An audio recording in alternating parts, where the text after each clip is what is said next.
오늘 제목은 나에게 하나님은 몇위, 몇위인가.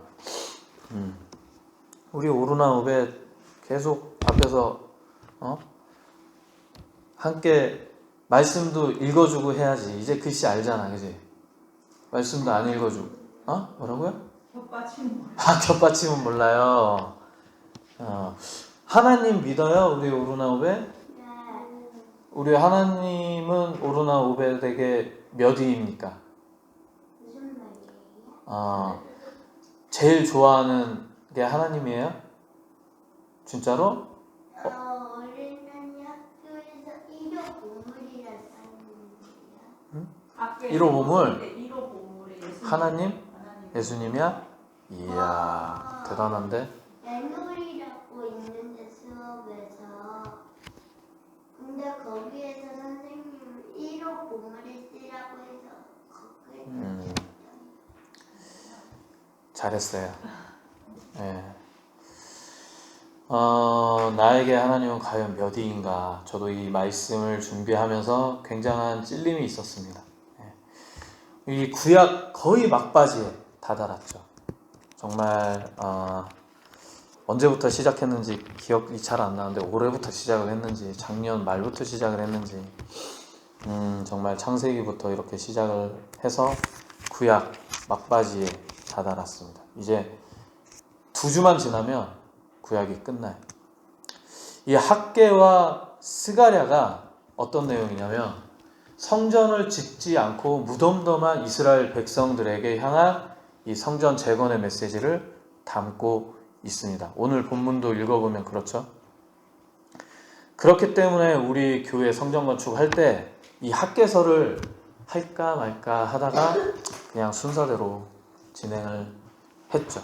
그리고 또 이 학개서와 스가랴서를 하면 자칫 잘못하면 믿음을 잃어버릴 수도 있을 거라고 생각을 했습니다.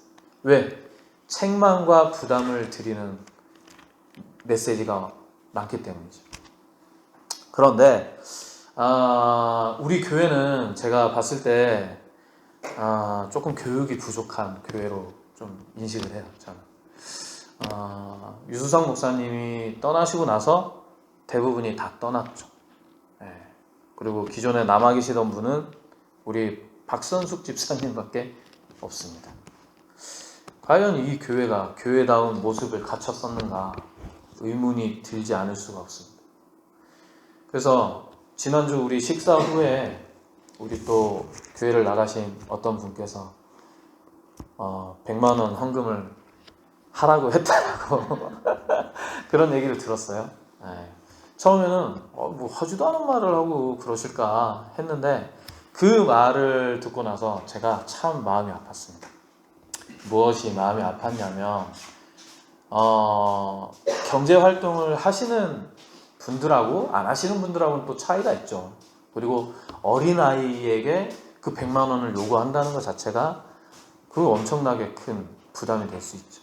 하지만 경제활동을 하는 사람에게 100만 원이 과연 큰 돈일까? 그리고 하나님의 성전 건축을 하는데 100만 원이 그렇게 아까운 돈이었을까? 라는 생각이 들면서 너무나도 마음이 아팠습니다. 사회에 우리 믿음이 있는 자녀들을 간혹 보다 보면 우리가 11조를 하죠.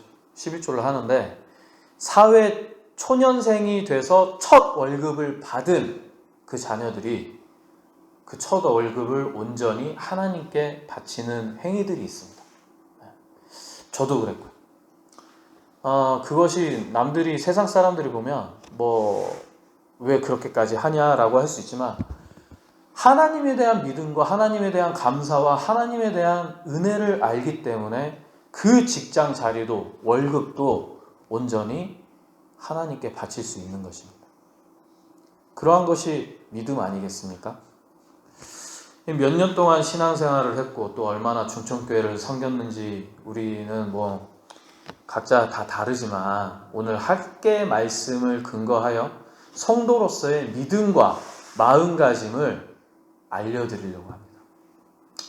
지금까지는 부담이 될까봐 말씀을 드리지 못했지만 정확히 좀 알려드릴 필요가 있는 것 같아요. 2절 말씀, 오늘 본문 말씀에는 없죠. 근데 한번 2절 말씀을 제가 읽어드리도록 하겠습니다. 만군의 여호와가 이같이 말하여 이르노라. 이 백성이 말하기를 여호와의 전을 건축할 시기가 이르지 아니하였다 하느니라.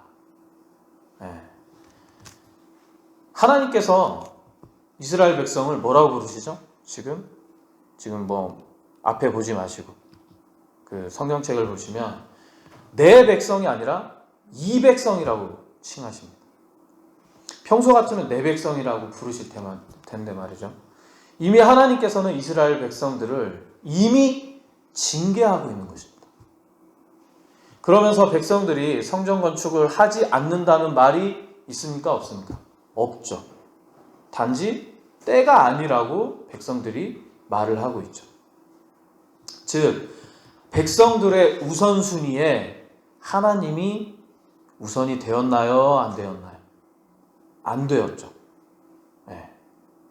하나님은 저 뒤에, 순위가 저 뒤에 있다라는 것을 알 수가 있습니다. 그리고 오늘 본문 말씀 4절을 한번 보시죠. 4절을 보시면 성전이 황폐하였거늘 너희가 이때에 판벽한 집에 거주하는 것이 옳으냐라고 하나님께서 백성에게 묻고 있습니다. 판벽한 집, 우리 이런 말 잘 안 쓰죠. 판잣집이라는 말은 잘 쓰는데 이 판벽한 집이라는 것은 지붕이 있고 판으로 벽을 만들어진 잘 꾸며진 집을 말하고 있는 것입니다.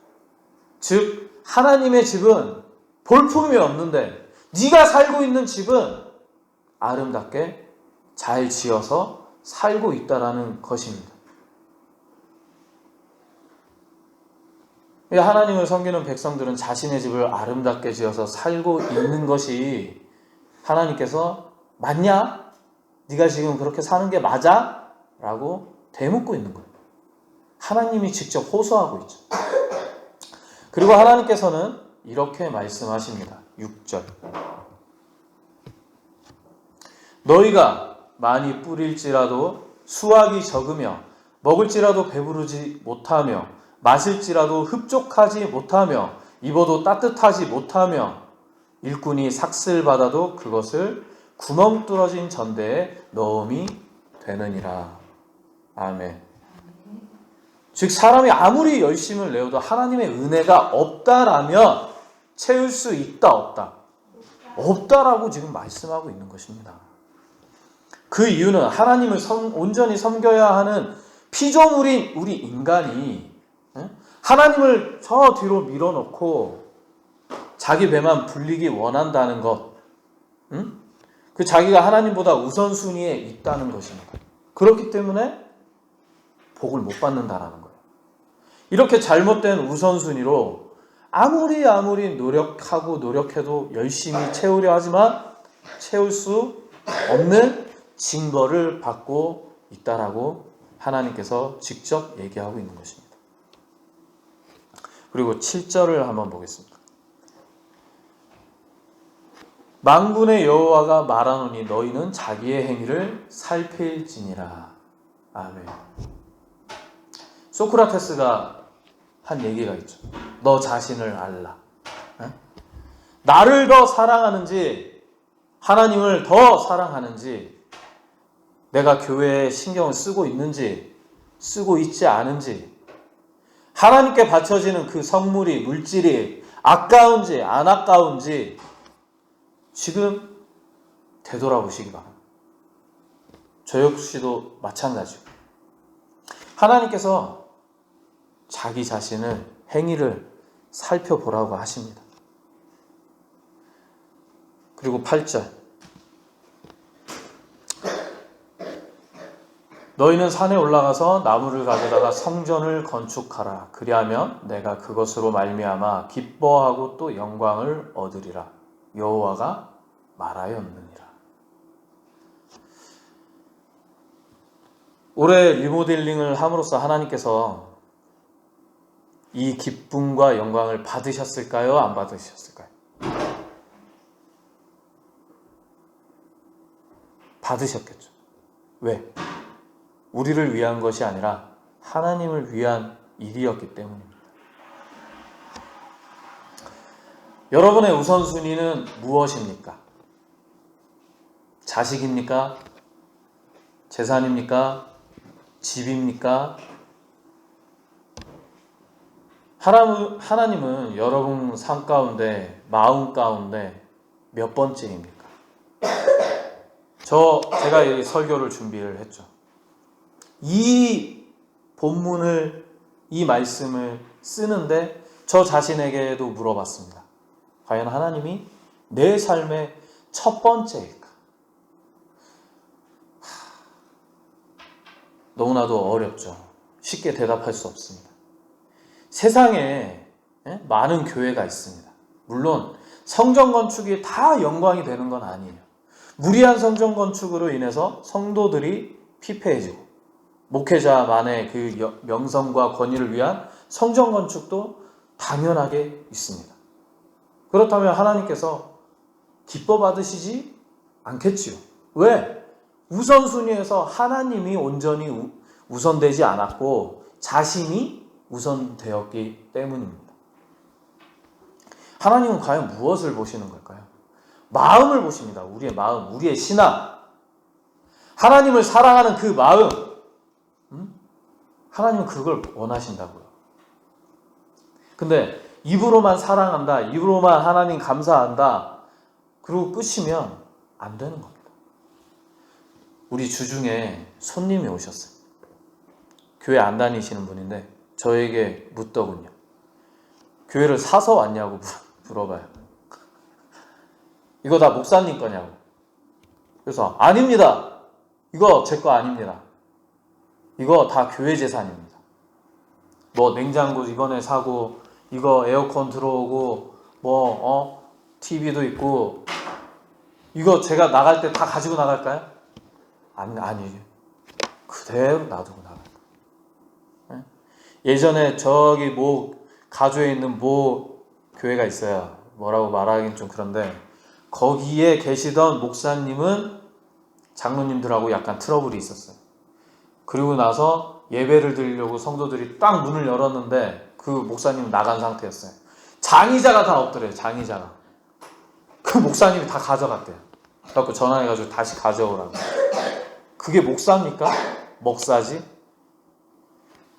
목사도, 성도도, 집사도, 권사도, 장로도 교회에 하는 건 누구를 위해서 하는 게 아닙니다. 바로 하나님을 위해서 하는 거예요. 복음을 위해서 하는 거라고요. 그래서 제 거 아닙니다. 그랬더니 놀라시더라고요. 공사비가 얼마 들었냐 그래서 얼마 들었습니다. 이거 얼마고 이거 얼마 이렇게 들었습니다. 그랬더니 근데도 안 아까우세요? 근데도 목사님께 아니에요? 그 말씀드렸죠. 우리는 믿음으로 하니까 아깝지 않다고. 그렇게 말씀드렸더니 막 깜짝 놀라시더라고요. 당연히 일반적인 상식으로는 이해가 되지 않겠죠. 일반 가게들 이렇게 상가 알아보면은 권리금이라는 거 웬만하면 다 받습니다. 자기가 해놓은 인테리어, 조명, 바닥, 에어컨 이런 거 값 다 받으려고요. 우리가 헌금을 하지만 그 헌금을 통해서 뭘 받으려고 하세요? 물론 하나님의 축복을 바라실 수 있죠. 근데 저한테 바라는 거 있으세요? 네. 바랄 수 있죠. 추운 겨울날 왜 따뜻하게 안 해놨냐고 할 수 있죠. 근데 우리가 뭔가를 하면서 그렇게 하나님께 생생 낼 수가 없습니다. 왜? 하나님은 우리한테 생명을 주셨는데 왜 내 재산도 아닌데 성전을 건축하고 헌금을 할까요? 왜 조영남, 윤영주 선생님들을 불러서 음악회를 할까요? 우리 자신을 위해서 하는 거 아닙니다. 뭐 때문에 하는 겁니까? 복음을 위해서 하는 겁니다. 내가 떠나도, 내가 죽어도 이 교회는, 이 지역을 위해서 중촌교회는 불을 밝혀야 될까요? 불을 밝히지 않아야 될까요? 내가 없다고 해서 교회도 망해야 됩니까? 문을 닫아야 됩니까? 아니죠. 이 지역의 등대와 같이 불을 밝히고 있어야 됩니다. 영혼을 살려야 할 거 아닙니까? 우리 전영선 집사님, 이복순 집사님 연세 드셨지만 젊은 저와 우리 오르나 오베 나이 차이 많이 나고 어리지만 우리의 사명은 다 똑같아요.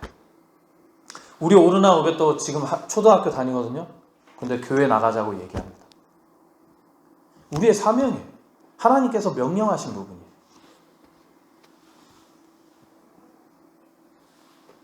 교회를 아무리 다니고 직분이 있으면 뭐합니까?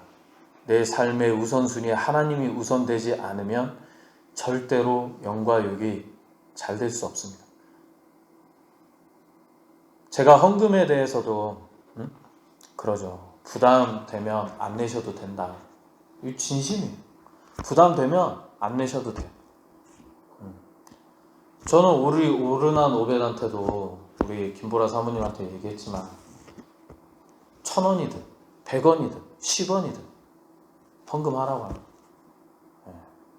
낼 때도 있고 안 낼 때도 있는데 계속 훈련을 시키는 거예요. 하나님께 드리는 그 헌금이 예물이 얼마나 귀하게 쓰일 건지에 대한 그 믿음으로 헌금을 하라는 거예요. 누구의 배를 채우라는 게 아니라. 하지만 그러면서 부담을 가지지 말라고 하면서 저는 기도합니다. 여러분들 제가 부담 가지지 말고 손주들 뭐 자식들 용돈 주라고 그러면서 복음을 전하라고 말하죠. 하지만 그러면서도 기도를 해요. 여러분들의 믿음과 신앙이 자라나기를. 나를 위해서가 아니라 타인을 위해서, 이웃을 위해서 봉사하기를 저는 기도합니다.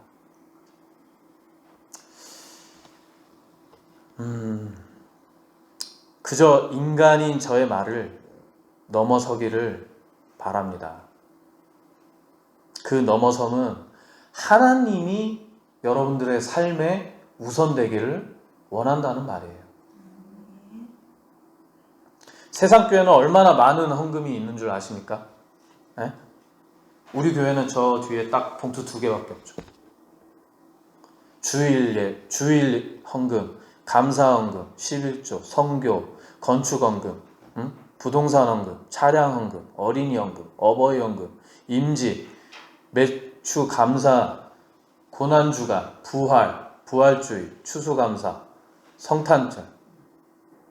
헌금 엄청 많아요. 제가 이런 거 저런 거 말씀드리지 않잖아요. 그죠?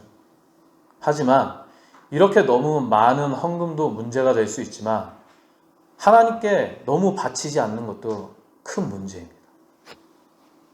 보세요. 오늘 말씀 가운데 이 성전이 황폐하였거늘 너희가 이때 완벽한 집에 거주하는 것이 옳으냐. 제발 좀 하나님의 집을 좀 돌봐라. 관심 좀 가져라. 그런 말 아니겠습니까? 그러면서 너는 교회는 다 쓰러져 가는데 너만 호의호식하고 그럼 되겠냐. 다 그 말이에요. 찔림이 있으십니까 지금? 네? 말씀에 찔림이 있으세요? 저도 찔려요. 저도 한다고 하지만 찔림이 있습니다. 근데 그 찔림이 당연한 거예요. 하나님 앞에 우리 박 집사님과 우리 김보라 사모님이 대표 기도를 하잖아요. 그때 뭐라고 기도합니까? 늘 부족한 제가.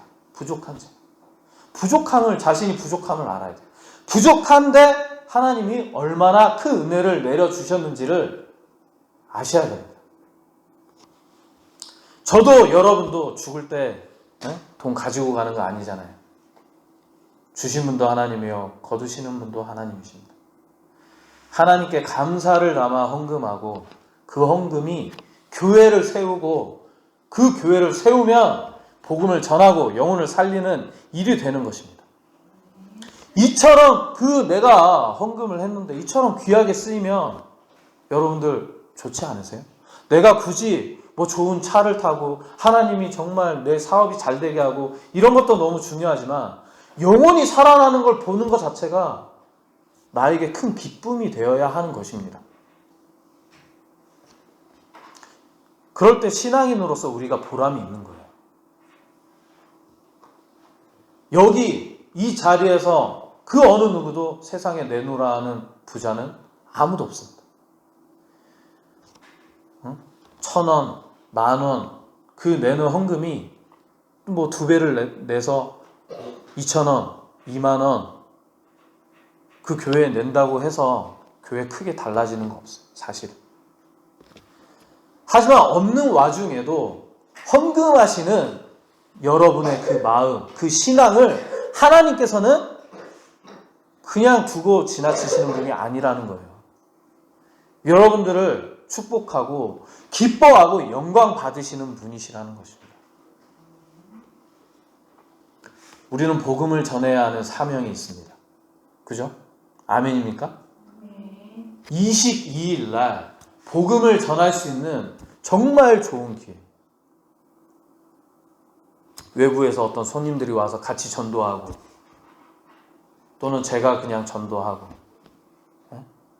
우리 다 같이 몸이 불편하니까 바쁘시고 하니까 같이 전도하신 한 적 없잖아요. 그죠? 우리 교회 상황에서는 그것조차도 힘든 일이에요.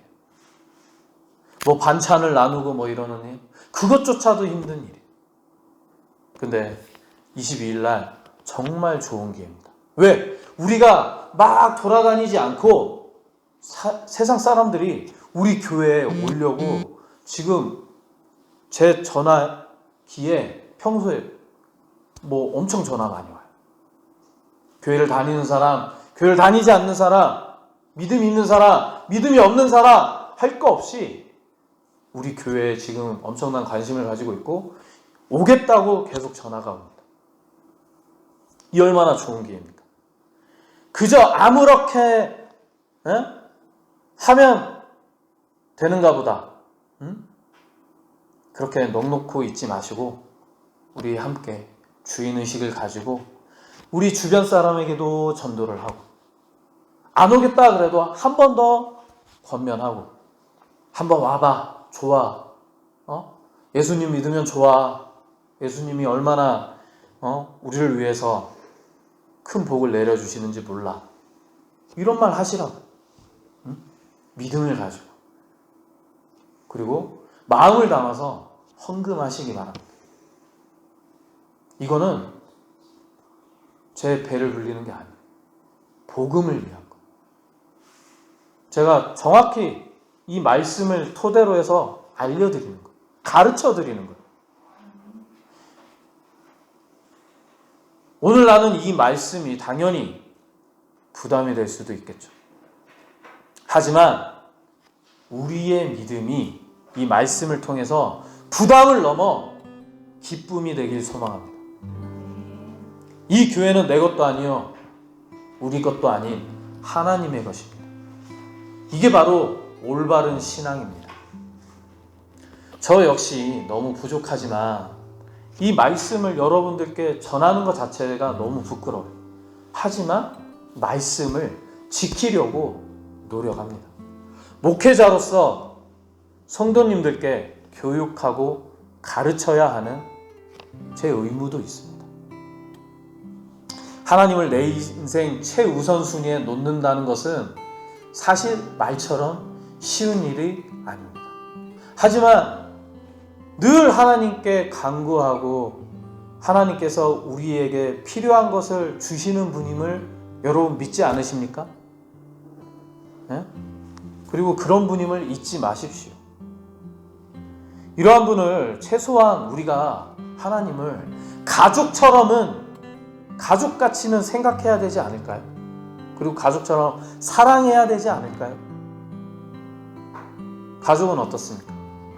뭔가 필요한 것이 있으면 공급하잖아요. 아프면 기도하잖아요. 무슨 일이 있으면 걱정되잖아요. 하나님을 최우선순위에 놓으면 정말 좋지만 그것이 안 된다라면 하나님을 가족처럼, 우리가 하나님을 아버지라고 부르잖아요.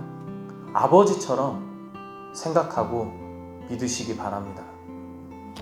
내 형제 자매, 내 배우자, 내 자녀, 내 부모 보다 못한 순이라면 그게 남이지 특별한 존재가 될 수 있겠습니까?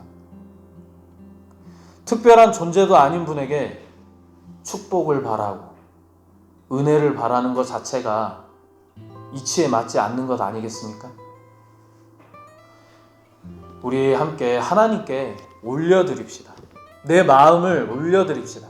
내 신앙을 올려드립시다. 우리 함께 하나님을 잘 섬겨봅시다.